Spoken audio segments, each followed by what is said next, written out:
Осындай аптап ыстықта шөліңізді басатын қасықпен құюды да қажет етпейтін нағыз Ташкенттегідей салқын көже дайындаймыз.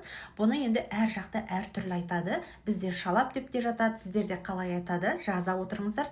Ал бұл жерде дайындалу сәл өзгеше. Бұл жерде біз балғын алма, қияр және болгар бұрышын ірілеп турап қосамыз.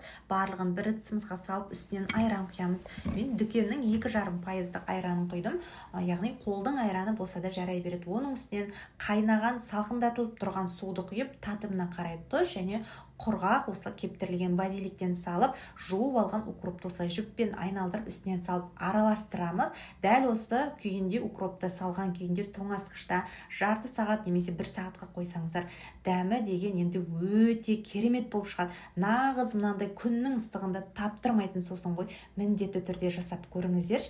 Менің парақшама әлі тіркелмесеңіз, дәл қазір тіркеліп алыңыздар. Парақшамнан түрлі өте оңай бір жасағаннан шығатын және ең бастысы ерекше оригинал рецепттерді таба аласыз. Дәл осылай мұз салып қойып қойсаңыз да болады.